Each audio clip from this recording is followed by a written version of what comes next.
They used to call them econoboxes, and you can see why. The vehicles were cheap, and when it came to styling, well, that was an afterthought, if anybody thought about it at all. But as we've said before, high fuel prices have forced many consumers to look at smaller vehicles, and many car makers have responded by giving us some newly styled vehicles that we'd normally find in Europe. Well, General Motors says it now wants a piece of that small car pie, and so they're taking dead aim at the Scion IQ and the Fiat 500, and the car they're doing it with is called the Spark.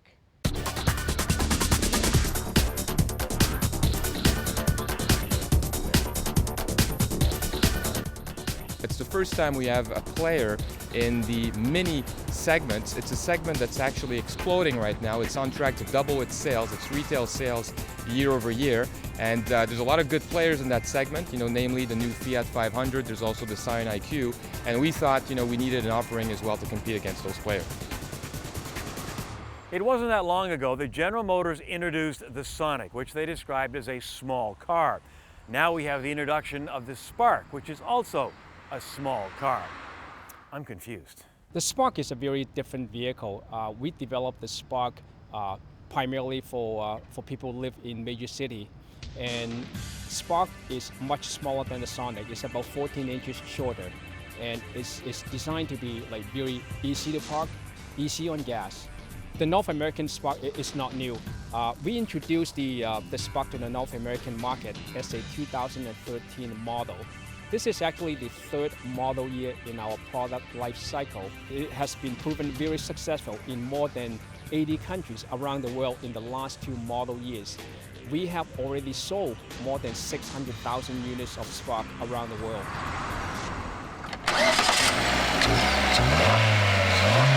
The standard powertrain and the only powertrain on the Spark is the 1.2-liter engine, double overhead camshafts. To meet the North American customers' requirement for a little bit more horsepower, we have increased the standard powertrain, standard engine displacement from 1.2 to 1.25.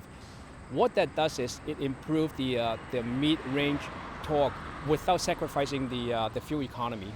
It is designed as an urban car, but it is also very comfortable on the highway. And of course, in the city, it is just nothing compares to that in terms of maneuverability. It has very tight turning radius of only 5 meters of turning radius. You can turn on a dime and squeeze in some very tight parking spots. The Spark comes with some technology you don't normally find in this segment. It's called Hill Hold Assist. What it means, if you're driving the 5-speed manual, you're on a hill, the light's red, and a guy's right on your bumper, right? You're worried that as soon as you take your foot off the brake, you're going to roll back and hit him. Well, with this technology, when you do take your foot off the brake, the car will hold its position for a couple of seconds, plenty of time to release the clutch and drive away safely.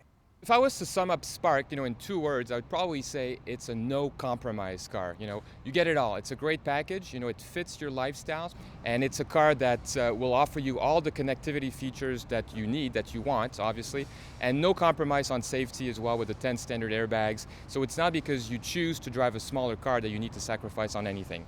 Should the competition be worried? Oh, absolutely. They should be worried in every single segment where we play. Now, since the Spark is directed towards young people, it comes with a sort of technology you'd expect to keep them connected like MyLink. However, for yours truly, when I'm driving, my cell phone is off, period. But I do like the Spark. I really love the selection of colors. We were driving the color known as jalapeno green. Great styling, terrific turning radius, and heck, you've even got enough room to put your stuff. And this Spark has something a lot of vehicles don't have in this segment. We call it the head turning factor, as in, nice car. We're going to get the opportunity to spend some time with the Spark as it's heading to the Motoring Long-Term Garage. Over the next few months, we'll let you know how the relationship is proceeding.